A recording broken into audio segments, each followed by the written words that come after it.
Question from Belinda. She wants to know, what do I have against marriage? I never said I had nothing against marriage, man. Didn't say that shit, man. I said I didn't want to get married. Like, for an example, you know, I'm a margarita guy. I don't have shit against strong liquor. I don't have anything against whiskey. I just prefer to drink my margaritas. You know, I don't condemn whiskey, man. I don't condemn whiskey. I just like my margaritas. That's all I'm saying here. I just don't want to get married. But let me explain why. And this goes to what I said at the beginning of the video. I said, hey man, this is just my fucking opinion. Now, God, I already know I'm gonna piss a few people off with my opinions. I have at least,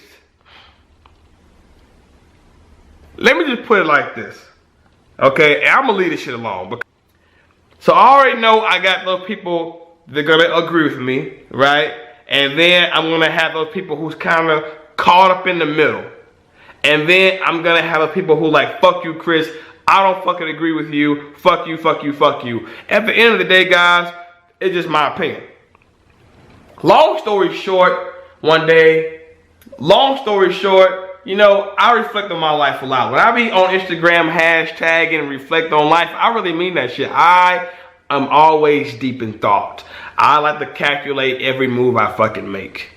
Every move I make, I try to calculate it. You know what I mean? Now, long story short, without giving you a fuckload of reasons, because I can name at least 15 reasons off the top of my head why I don't want to fucking get married. But I'm gonna name a couple. One of the reasons is this. I actually got a piece of paper and wrote pros and cons. Now for some motherfuckers out there who don't know what the fuck pros and cons are, pros and cons meaning good and bad, positive, negative, okay? And I wrote pros and cons of why I should get married. And I wrote the pros here, the good things that I feel that will benefit me, and then the reasons that I'm not really fond of and the risk. And let's just say I only had like 9 good pros, and I had a fucking list as long as my fucking dick of cons. And hey, everybody's fucking different. You might have one guy who might have his pros and cons, and the pros may outweigh the cons. You know, everybody's life is different. Everybody's situation is different. Everybody wants and needs are different. I just, in my opinion, I feel like there's just way more way more cons than pros. And anytime it's like an investment. You want to invest, let's say you save up $200,000 cash, and you want to invest. That's all you got to your name. You don't have anything else. You have $200,000 to your name. That's all you have. And you have this investment right in front of you. An investment. And you got a fucking small list of good things, but a long list of risk and bad things and things you don't really like. What the fuck? What the fuck would you do? Are you gonna still invest that $200,000? Fuck no. Hell no. So why would I do that with my life? Another thing, all right? You can Google this for yourself. Google it for yourself. Google divorce rates right now.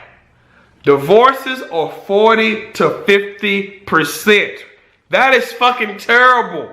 That is fucking pathetic. If you got a fucking field goal kicker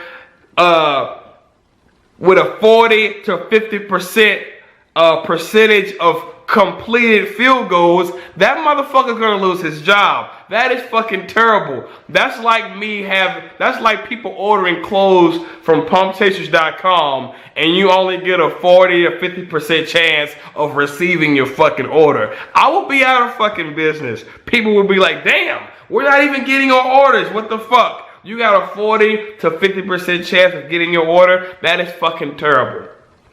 Maybe 20%, you know, that is pathetic. 40 to 50% divorce rate, and I'm pretty sure it's going to increase. But you know what the what the crazy part is, 75% of these divorces are filed by women. By the women. I used to think that most divorces were filed by the men. You know, honey, I want a divorce. You feel me? So 75% of these divorces are filed by the women. That is crazy. You know, 40 to 50% divorce rate, 75% of the divorces are filed by women. That is crazy. Now, this is just only the people that have filed for divorce. This is not counting the other people around the world who are still married but may not be happy, right? That are still married that may just feel stuck. Like, damn, if I get a divorce, my kids are going to go with the wife, I'm going to lose half my shit, I'm going to lose the house, I might as well just ride this shit out. You know, or fuck, I don't want to divorce my husband. I don't have any education, you know, I don't have any formal education.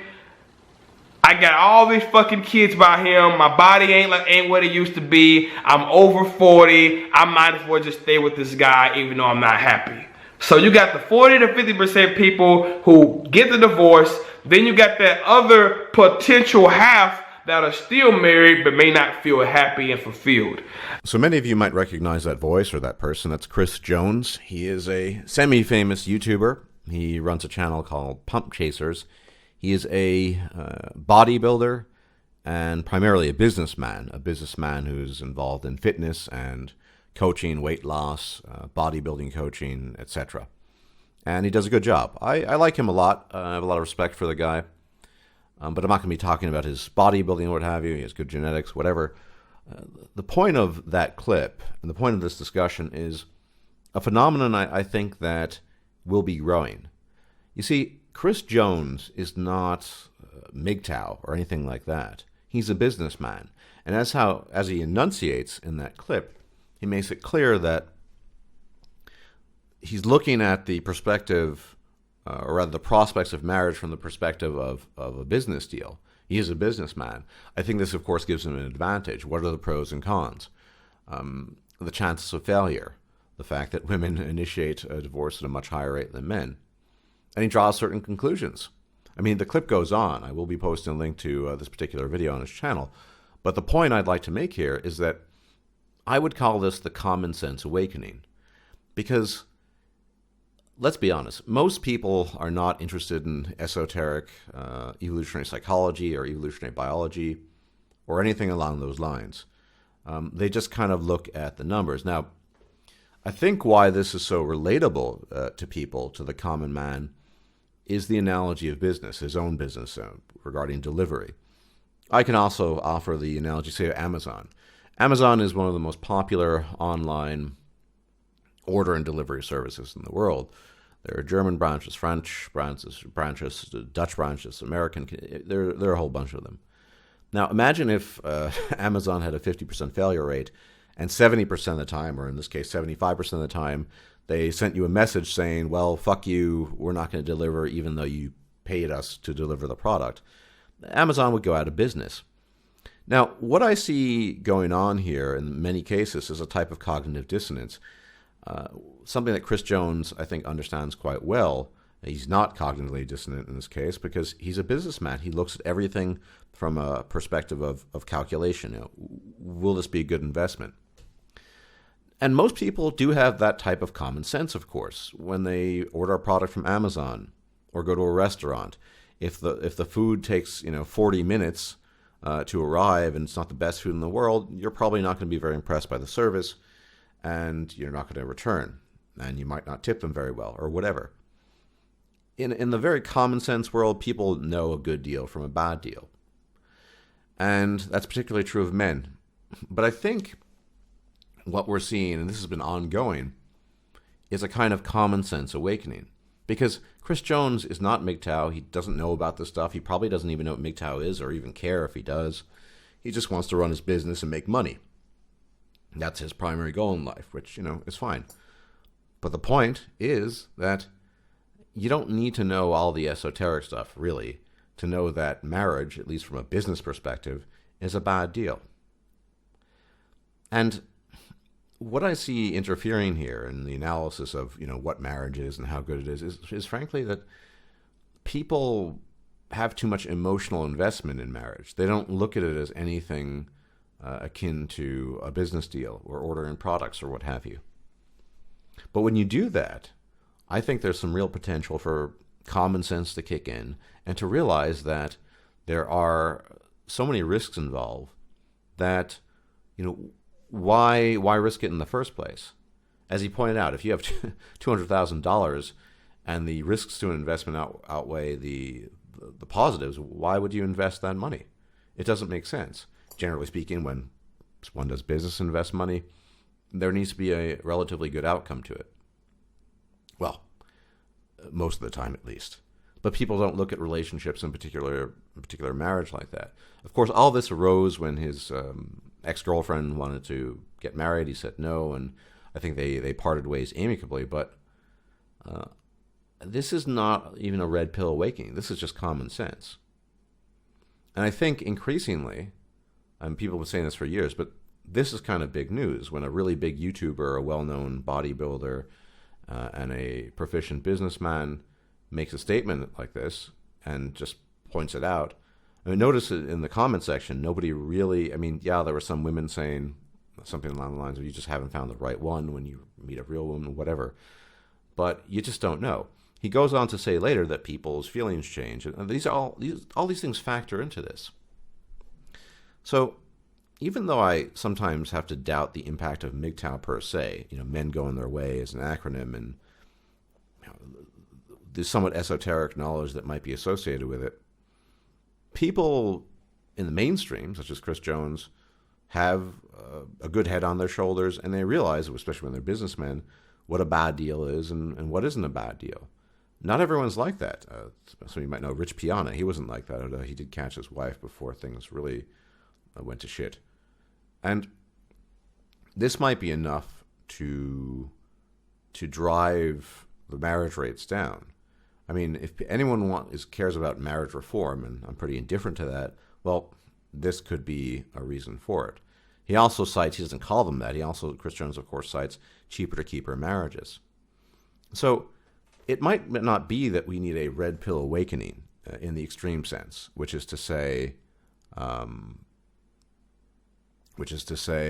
mgtow or red pill knowledge per se, just a cost benefit analysis.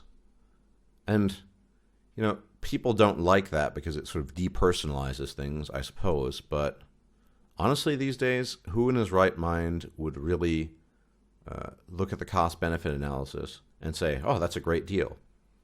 Because people do have common sense when it comes to straightforward things like ordering products or going to a restaurant, comparing prices. All of these people, most people can do these things.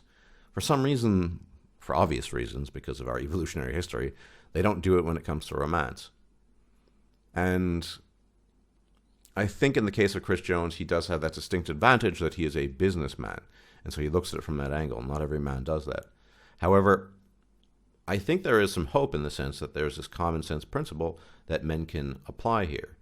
And this is, I think, good news and a rejoinder to us all that people are aware that marriage has an abysmal success rate, and many marriages that are successful just don't work out. In fact, I've talked to married people who say the best you can get in a marriage is you're not fighting too much and you're just going about the boring chores of the day. That's the best you can have. You tolerate each other.